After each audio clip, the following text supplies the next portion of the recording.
Have you ever wondered why some men never hesitate, never flinch, never retreat? Why, when everyone else is pausing, do they move forward with terrifying clarity? The answer isn't luck, talent, or even power. It's this: they've removed the option to quit. Stoic philosophers believed that real strength begins the moment you stop negotiating with fear. The moment you cut the rope behind you and burn the map. You don't become unstoppable by adding more motivation. You become unstoppable by removing the back door. The truth is, most men are not weak. They're undecided. They keep plan B alive, just in case. But that silent, just in case, is what's killing your drive. You can't command your mind when you whisper doubt in the dark. This video is not here to hype you up. It's here to help you see clearly what must be done, to reclaim your identity, remove distraction, and build a mindset that doesn't retreat. You're not alone in this internal conflict. Many men feel it, most ignore it. But not you, not anymore. If you've ever felt stuck, scattered, or secretly unsure of your path, this is your moment to choose clarity over confusion, finality over flexibility. We'll explore the Stoic strategies that have shaped some of the most resilient men in history, and how you can live them, one irreversible decision at a time. Like this video if it resonates. Subscribe to the channel if you're ready to burn the ships and take the hill. This is where your mind gets rewired. Welcome.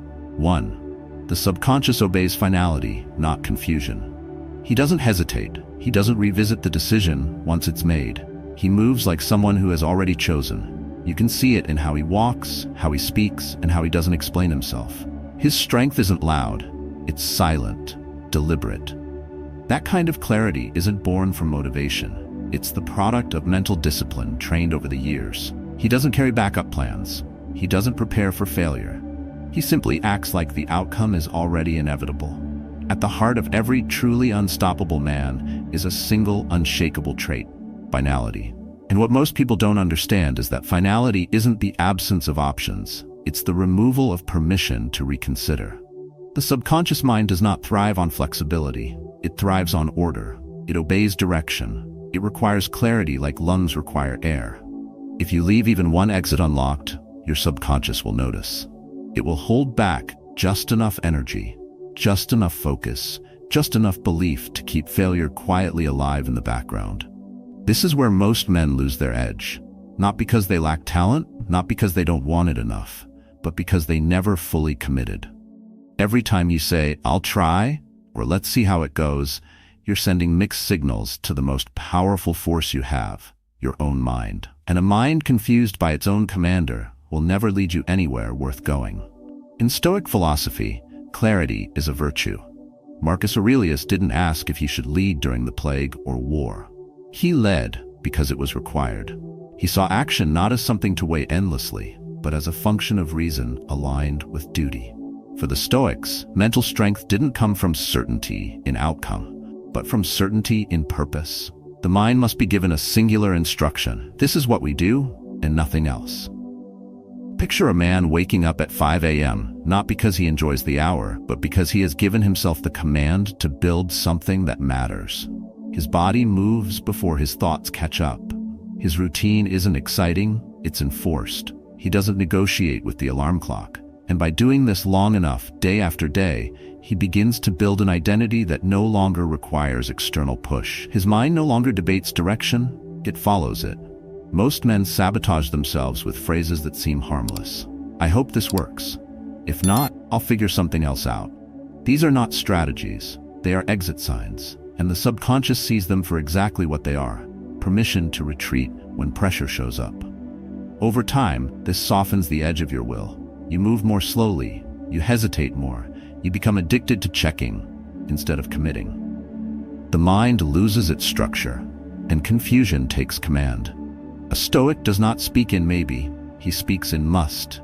He doesn't say, "I'll try to be disciplined." He says, "I am disciplined," and then acts in alignment with that identity. The difference isn't in effort, it's in instruction. Your mind is waiting for clarity. If it doesn't receive it, it will revert to the last loud voice it heard, which is often fear. So what does this mean in practice? Begin your day not with tasks, but with a single, non-negotiable order. Something real, simple, and direct. Write it down. "I will complete this without exception." Then protect that statement like it's sacred. Don't explain it, don't water it down, don't apologize for it. The power comes not from shouting it, but from refusing to question it once it's written. Burn the word maybe from your vocabulary.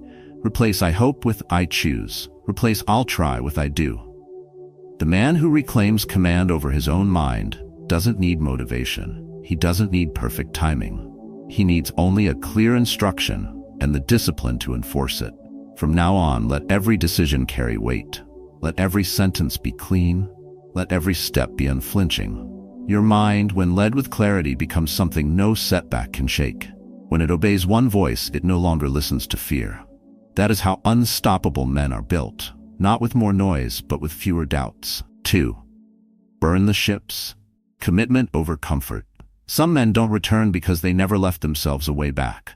They know the cost of keeping the exit open. They understand that when comfort remains an option, greatness never becomes a necessity. That's why the man who rises doesn't wait until he feels ready. He moves when the bridge behind him is already burning. To burn the ships isn't a metaphor for recklessness. It's a metaphor for clarity. It means cutting off every escape that allows you to abandon the version of yourself you swore to outgrow. And when comfort no longer protects you, something raw and unfiltered begins to rise. That's commitment, not excitement, not motivation, but the quiet decision to go forward even when ease invites you to stay. In our culture, the idea of having a backup plan is sold as wisdom.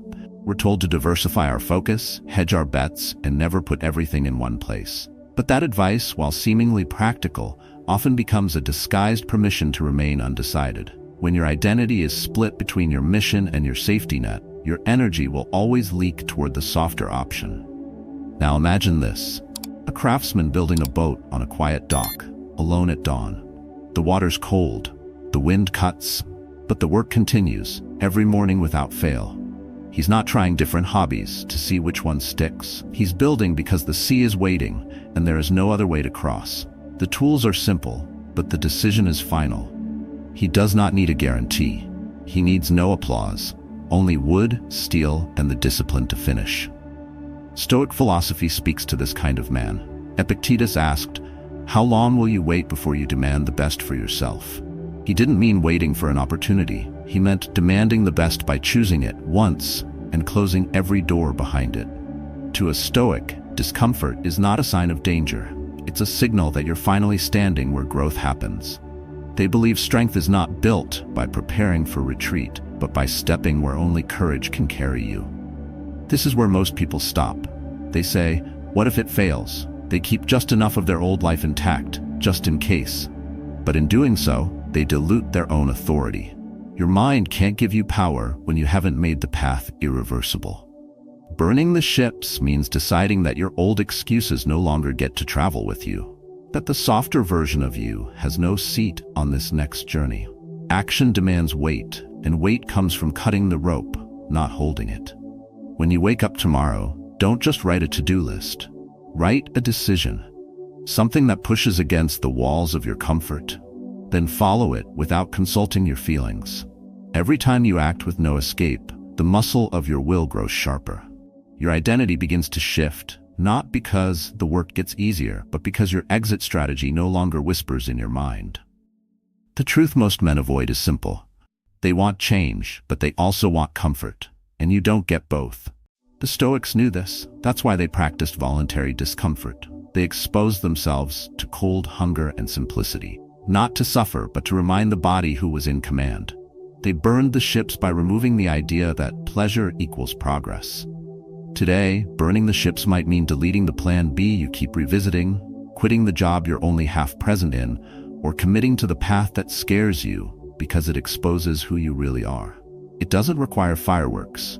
It requires silence and precision, and the willingness to say, this is the only direction I go now. You don't need more time. You need fewer exits. The real threshold is reached when you stop asking for proof and start moving as if the outcome has already submitted to your will. That's what separates the ones who watch from the ones who finish. Not courage in the moment, but commitment with no permission to return. 3. No retreat builds mental strength. No retreat means no hesitation. No exit means full engagement. That is where true mental strength begins. Not in the absence of fear, but in the refusal to leave space for it to grow. A man becomes unshakable not by preparing to win, but by removing the option to escape. And once the door behind him is locked, everything in him sharpens. Mental strength is not bravado. It is not chest beating or loud declarations. It is quiet, invisible force. The kind forged when no alternatives are left. Stoicism understood this better than any philosophy. Strength was not something you were born with. It was something you became when your actions refused to be negotiated by comfort. When you stop giving your mind permission to retreat, it begins to harden into clarity. You see it in the man who walks into the storm without second-guessing. Not because he enjoys the pain, but because he knows that only the storm can clean him of the weakness he refuses to carry forward. He's not fearless. He just knows fear cannot survive where there is no exit. His strength comes not from certainty and success, but from his decision to continue regardless. Most men make room for collapse, not openly, but quietly. They tell themselves, if this doesn't work, I'll figure something else out. They leave behind a part of their will, just in case. They don't burn their fallback, they protect it. But what they're really protecting is their right to give up should the pressure become too real. And pressure will come. It always does. Pressure is the test, not of your potential, but of your decision. If you've left yourself a way out, pressure will expose it. Your energy will leak toward it. Your belief will hesitate, and your actions will soften, just enough to make failure feel acceptable. But when no retreat exists, the mind is forced to use strength it didn't know it had. Stoic wisdom was built for these moments. Seneca wrote, "We suffer more in imagination than in reality." The imagined outcome, loss, rejection, embarrassment, is often more damaging than the reality itself. That's why Stoics train the mind not to expect comfort, but to command behavior in the face of adversity. The Stoic man doesn't act because the conditions are right. He acts because the decision was made. And that's final. Picture this: a man who's lost his job but refuses to spiral into bitterness. He wakes up every day at the same time, dresses with purpose, and builds his own routine of progress, study, training, planning, not because he has to impress anyone, but because he refuses to collapse. No one is watching, but he's building anyway, not out of hope, but out of principle. This is not about glamorizing suffering. It's about recognizing that growth rarely shows up in peace. It shows up when you've got your back to the wall and you choose forward. The man who removes the retreat burns away the weakness that only ever survived because it had permission to stay. To build mental strength like this, stop waiting for the right mindset to show up. Start building it by removing everything that gives you the option to wait. Close the tabs in your mind that say someday, maybe, we'll see. Choose, commit, eliminate the plan B that comforts you. Burn the timeline that lets you delay. You want real strength? Lock yourself into the path, not by shouting, by enforcing. Train when you don't feel like it. Speak the truth when it's uncomfortable. Walk away from ease when no one will clap for you, not because it's impressive, but because it's required. Let every step you take be a vote for who you're becoming, not who you're protecting. You don't need a new strategy. You need to stop making failure acceptable. That begins the moment you close the escape and keep walking. Without a rear view, without a cushion. That's where you find out who you really are, and that's where your strength begins. 4. Split intentions. Kill momentum. Moving in two directions at once is the fastest way to stay stuck. You say you want progress, but you're still holding space for your escape. You say you've chosen, but your energy is divided. You're building something with one hand and pulling it apart with the other. That's why it's not working. That's why your momentum never lasts. Not because you're incapable, but because you're not aligned. Split intention is the silent killer of drive. And unlike failure, which teaches, or fear, which challenges, split intention confuses. It makes your efforts weak, your mind cluttered, your actions indecisive. You hesitate more often, you delay what needs doing, you revisit decisions already made, and then you wonder why you're tired all the time. It's not the effort that drains you, it's the conflict. The Stoics didn't chase every path. They understood the power of channeling everything through one direction. Marcus Aurelius reminded himself daily to focus only on what's essential and to eliminate everything else, not because he lacked options, but because too many options dilute purpose. A life split between desire and doubt leads to paralysis. You cannot walk two roads with one set of legs. You must choose. This is what most men today struggle with. They try to succeed while also preparing for failure. They say they're committed to building a business, but they keep the old job just in case. They claim they want a disciplined life, but continue entertaining distractions that sabotage consistency.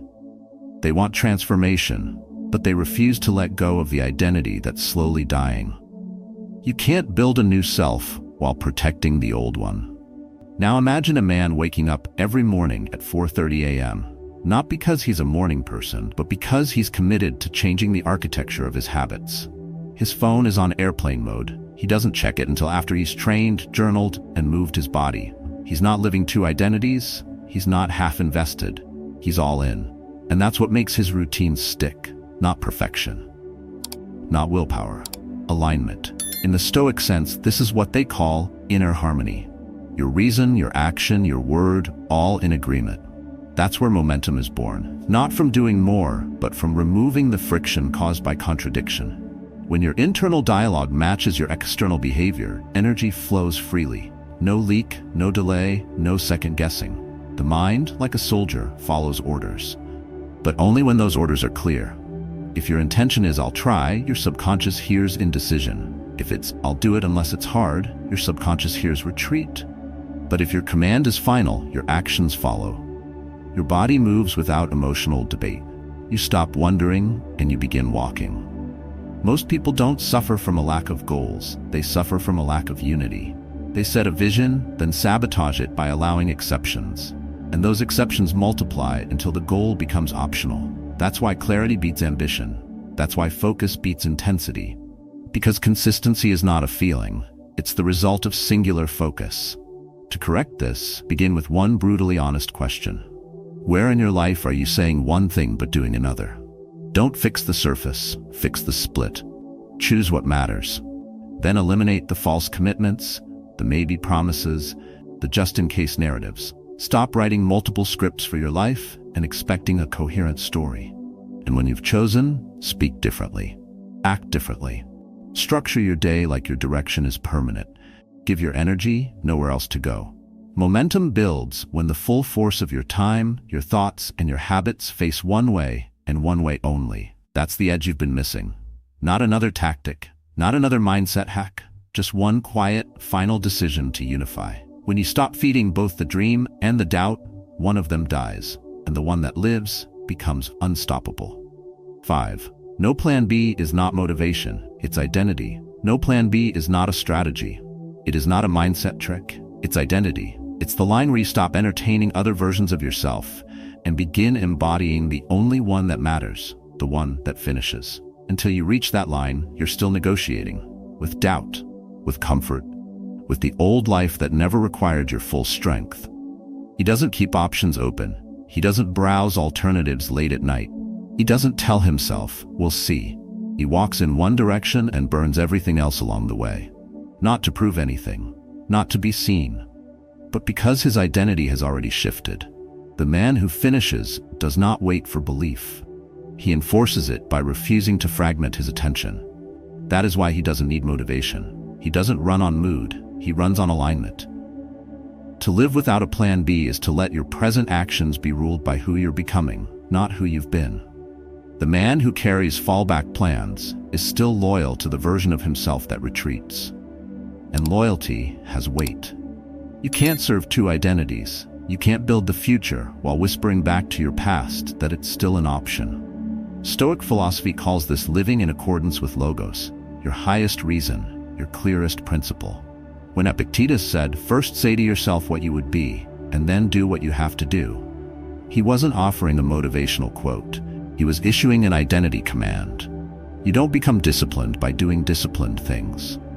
You do disciplined things because you have already decided that you are that man. That decision comes first. Action only confirms it, but most men flip the order. They wait to feel ready before committing. They want more evidence before they remove the net. And so they stay trapped in a version of themselves that hesitates. They make partial decisions and then wonder why their results never lock in. The answer is simple. You cannot act with power when you still speak like a tourist in your own life. If your language says maybe, your actions will follow. If your mind says just in case, your body will move like it has options. And options, when too many, dilute identity. You don't need more drive. You need closure. You need to bury the version of yourself that depended on backup plans. You need to declare your role and then live inside it without checking the door. The man who deletes his fallback doesn't act out of desperation, he acts out of devotion. Because he knows that until he removes the safety net, he will never discover what he truly carries. It's not about being reckless. It's about being irreversible. The difference is everything. The first takes you to chaos. The second takes you to clarity. When you operate without plan B, you build systems that are self-sustaining. You design your routines to survive storms. You don't skip reps. You don't delay decisions because you can't afford to. And over time, this pressure sharpens you into someone who no longer needs reminders to act because he no longer sees another way. Visualize a man sitting at his desk at 6 a.m., lights off, 1 cup of coffee, his goals handwritten, no noise, no phone, no scrolling. He's not interested in variety. He's interested in victory. And he knows that victory has no room for indecision. His days are not glamorous, but they are absolute. And that's what makes them powerful. To practice this, start by writing a sentence that removes the option. 1 sentence. I am not available for excuses. I don't revisit decisions already made. This is my only path. Say it. Live it. Repeat it every morning. Not to impress, but to integrate. Speak it like you've already paid for it. And soon, you will no longer be someone searching for power. You'll be someone who has stopped bleeding it away. Identity isn't built by trying harder. It's built by deciding deeper. When you eliminate escape, you don't just act differently. You become different. And in that shift, everything else aligns. 6. Fear lives where escape exists. Fear thrives in open doors.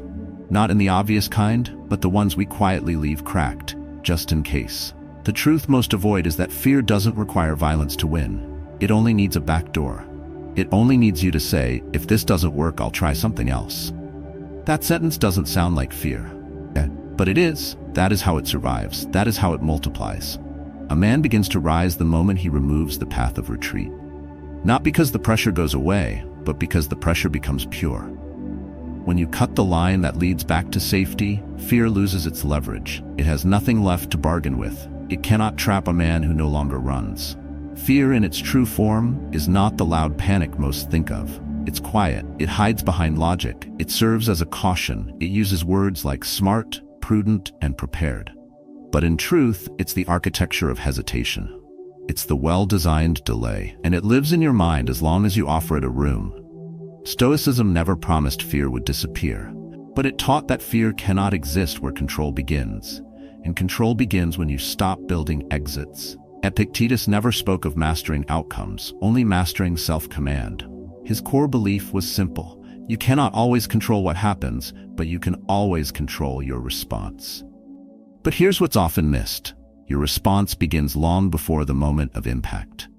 It starts in the structure you built beforehand. If you've allowed your mind to believe escape is possible, your reaction will always be weakened. Think of a firefighter charging into a collapsing building. He doesn't ask if he's ready. He's trained for one outcome: forward. Every breath, every second is movement toward the target.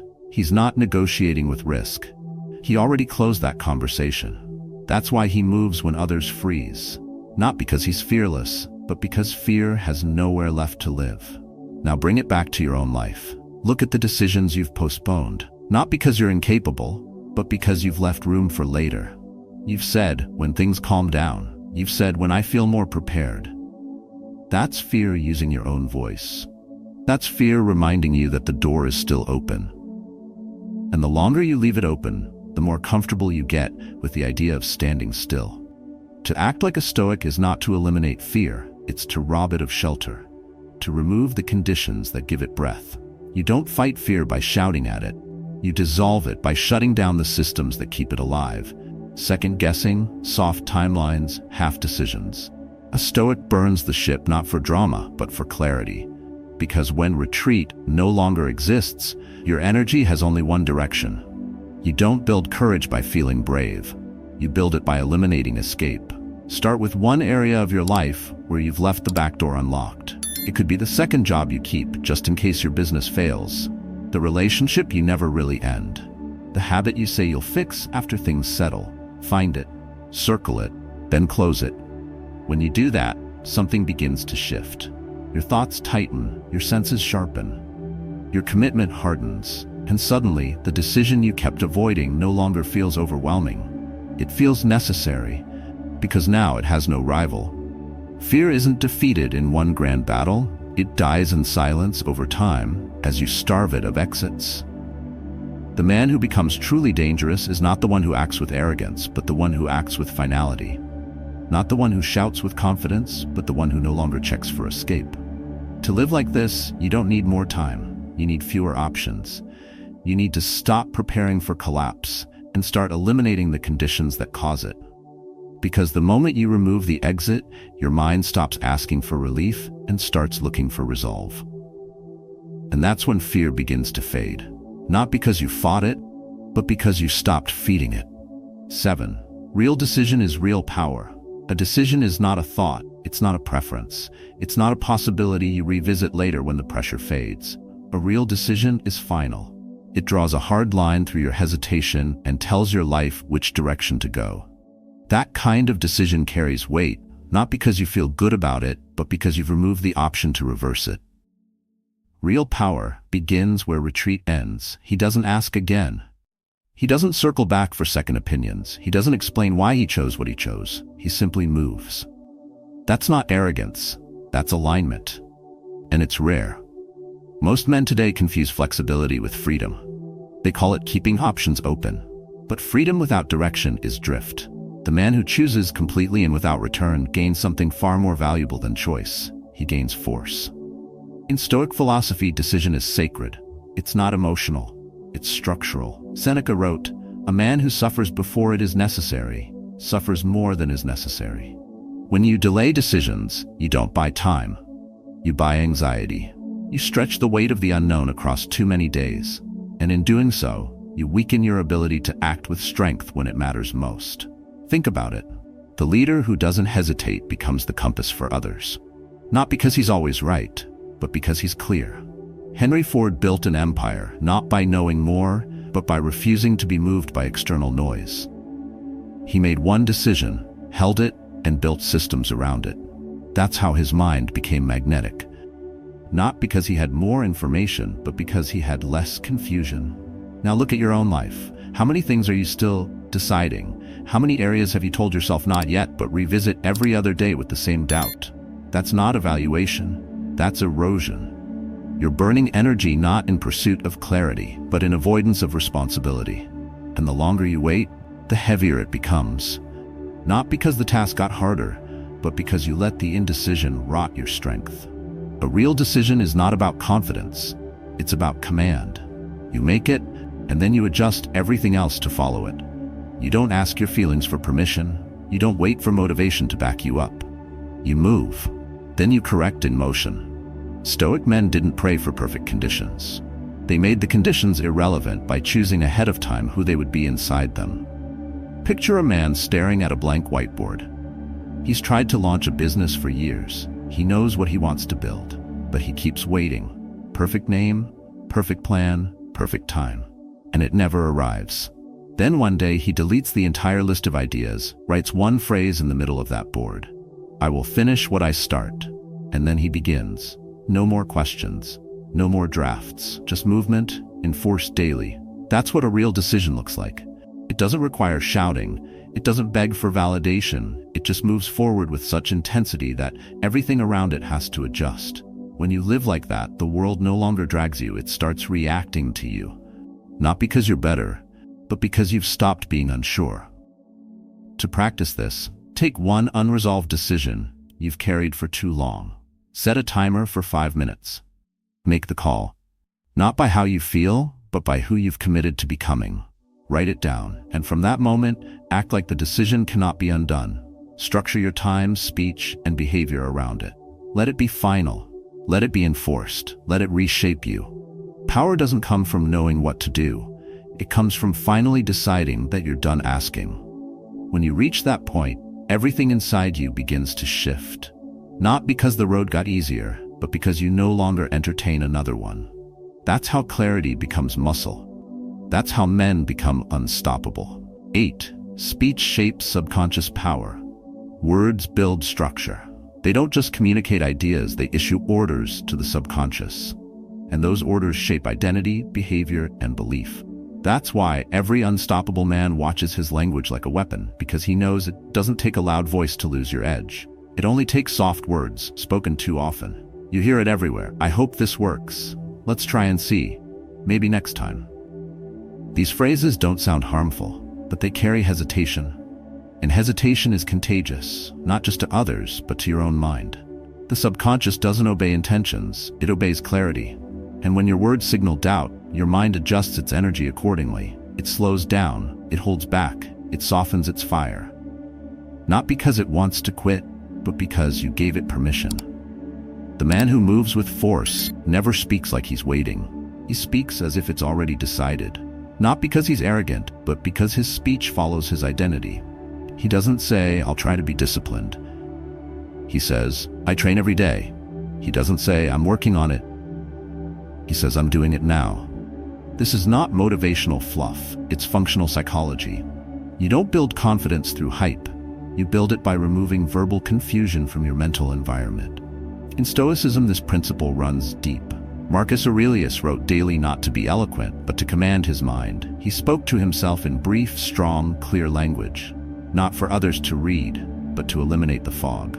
Clarity of speech was clarity of thought, and clarity of thought was the root of right action. The Stoics didn't say much, but when they did, it moved nations.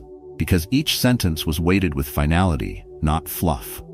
Picture a man running laps in the dark, whispering a sentence every time his foot hits the ground. I do hard things. I finish what I start. He's not yelling it, he's installing it. Not into the air, but into his wiring. That's how the mind rewires. Not with noise, with repetition. Repeated input becomes truth, and your truth becomes the structure your body moves within. This is where most men sabotage their transformation. They do the work, but they don't change their language, so their mind never gets the message. They say, one day I'll stop being this way, and so the brain waits. It hears that today isn't the day, and every time that phrase is repeated, it hardens that waiting into identity. You don't get what you want. You get what you repeatedly say you are.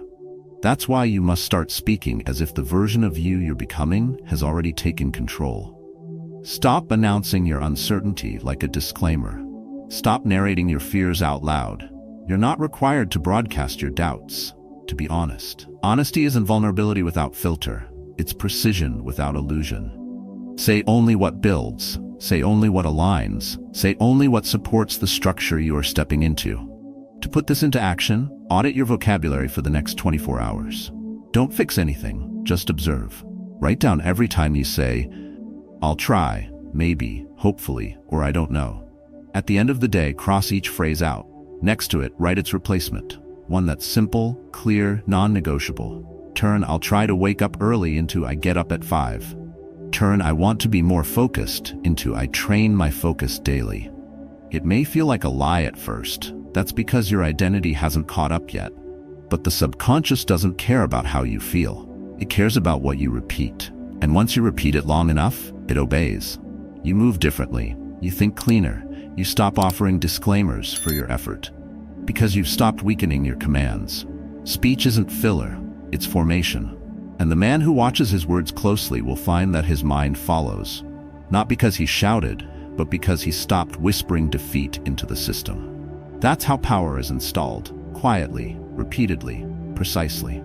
9. Finality is the beginning of a new man. Finality doesn't end something, it initiates something else.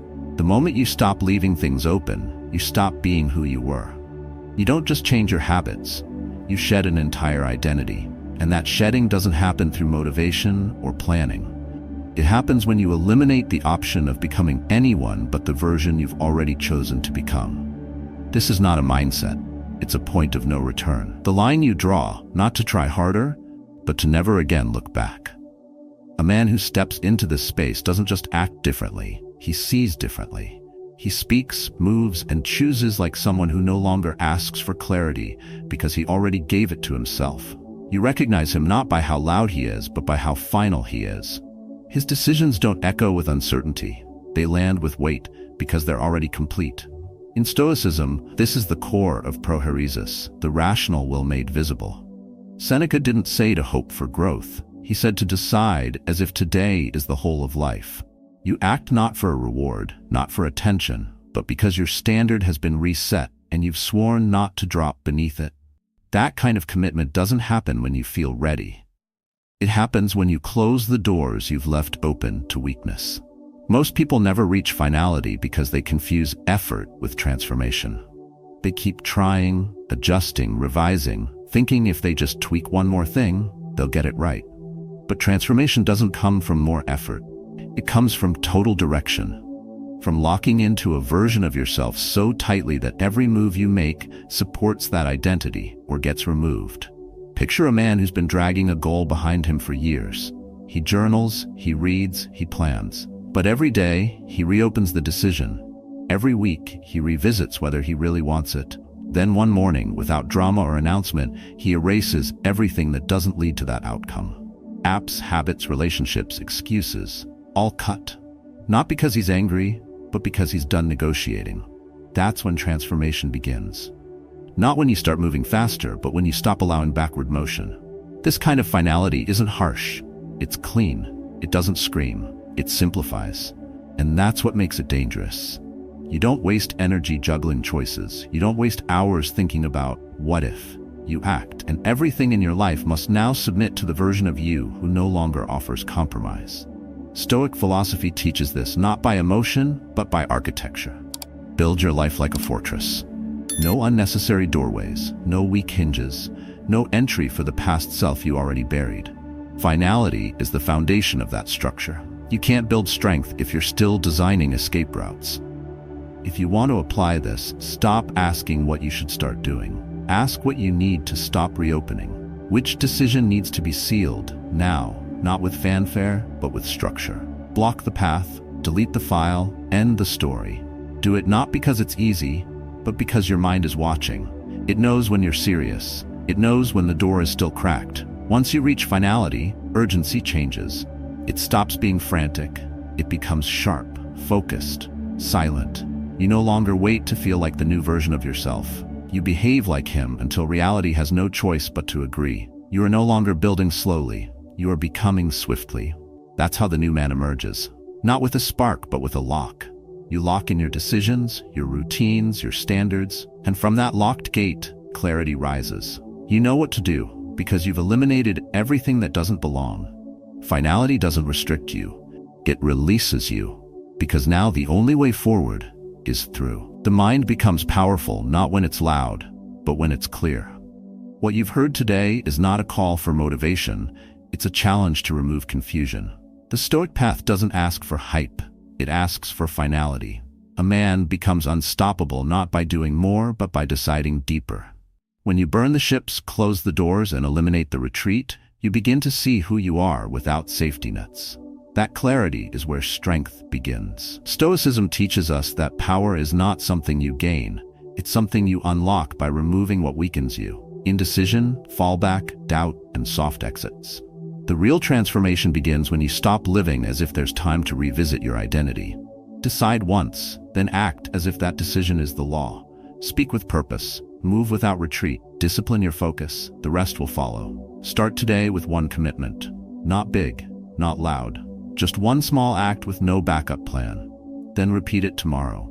Let that repetition build a new rhythm, one based on quiet self-command, not emotional reaction. You don't need to prove anything. You only need to hold the line you've drawn. If this message spoke to you, share your story below.